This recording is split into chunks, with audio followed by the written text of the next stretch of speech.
है मेरे मन में, मुझे नहीं पता कि मैं सही डायरेक्शन में सोच रहा हूँ या नहीं सोच रहा हूँ। मैं आप दोनों से इसका जवाब चाहूँगा।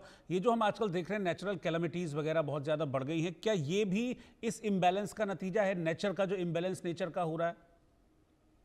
जी, देखिए इसमें ये बताना है कि इसमें ज़रूरी नहीं है जो जितने भी हम्म। तूफ़ान और ये सब आ रहे हैं वो सब ग्लोबल वार्मिंग क्लाइमेट चेंज के कारण ही हो रहे हैं। हम्म। एक लार्ज परसेंटेज जो देखिए जब आज से 150 साल पहले जब ग्रीन हाउस गैस बड़ी नहीं थी और हम्म। धरती का तापमान भी जिसे कहते हैं मतलब कि जो अभी जो 1 पॉइंट कुछ डिग्री तक बढ़ा हुआ है वो नहीं 1.5 बढ़ा था। है। जब भी तूफ़ान आते थे, जब भी बाढ़ें आती थी, जब भी सूखा पड़ते थे, आप हिस्ट्री में पढ़ लीजिए किसी राजा ने अपनी कैपिटल चेंज कर ली क्योंकि सूखा पड़ गया, या फिर हम्म। द्वारका में देखिए कि सी लेवल बढ़ गया। तो मिलियन ईयर्स और या 150 साल 200 साल पहले भी जाए तो सब तरह की जो एक्सट्रीम वेदर इवेंट जब भी होते थे, आज भी हम्म। हो रहे हैं और आगे भी होंगे एक।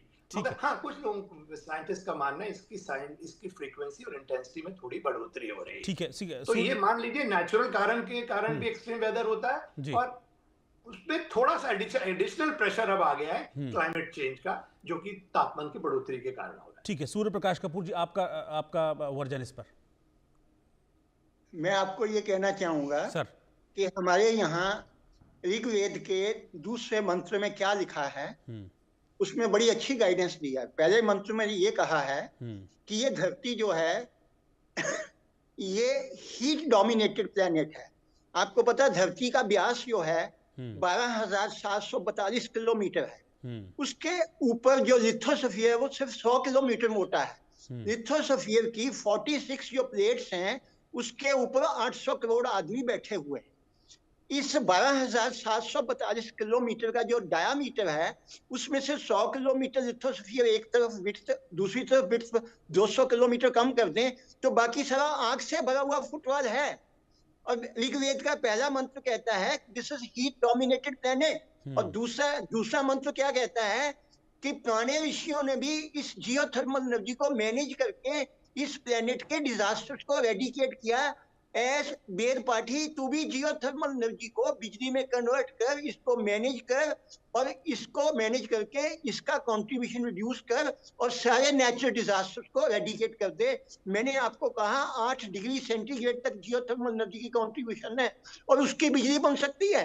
हम्म। धरती का टेम्परेचर 16.5 है, इसमें से हम 8 तक पीछे जा सकते हैं। ठीक है। 1.5 degree temperature green house gases का है, उसके मुकाबले में 8 डिग्री की कंट्रीब्यूशन, ठीक है। उसको हार्नेस करो, बिजली बनाओ, ठीक है। धरती का टेम्परेचर जितना मर्जी रिड्यूस कर लो। ठीक है सर।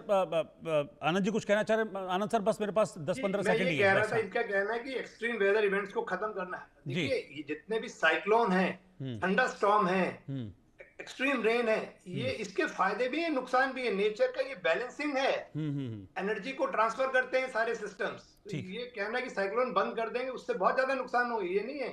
हम्म। देखिए जब साइक्लोन आता है कोस्ट पे नुकसान जरूर करता है, मगर उसी समय इतनी वर्षा देता है कि आपका सारा तमिलनाडु ग्राउंड वाटर रिचार्ज हो जाता है। जब हम्म। थंडर स्टॉर्म लाइटनिंग होती है नाइट्रोजन फिक्सेशन होता है। हम्म। जब आपकी बाढ़ आती है तो आप देखिए यूपी और बिहार के जो मैदान है वो प्रोडक्टिव क्यों है, क्योंकि हम्म। गंगा से जो आती है वो न्यूट्रिएंट्स लेके आती है गंगा का पानी, और बाढ़ से वो जब फैलता है तो उसके बाद वो न्यूट्रिएंट्स आते हैं और एग्रीकल्चर प्रोडक्शन बढ़ता है। हम्म। तो ये एक्सट्रीम इवेंट जो है नेचर ने बैलेंसिंग ऑर्गन है, ये ध्यान ठीक। रख लिए, एनर्जी भी ट्रांसफर ठीक। करते हैं ये सिस्टम्स और ठीक। साथ साथ और अन्य फायदे हैं। तो हमें ये बंद नहीं होंगे कभी भी, हम्म। ये नेचुरल सिस्टम्स है। मैं बार बार कह रहा हूँ कि ये जो एक्सट्रीम वेदर इवेंट्स होते हैं नेचुरल कारण भी होते हैं उसके पीछे, जिसे हम inter annual natural climate variability कहते हैं। ठीक। और जो थोड़ा सा कंपोनेंट एडिड प्रेशर है वो है global warming induced climate change. ठीक है, आप दोनों का शुक्रिया सर, बहुत बहुत साथ में जुड़ने के लिए और बहुत क्लीनली, बहुत बारीकी से सारी चीज़ों को समझाने के लिए।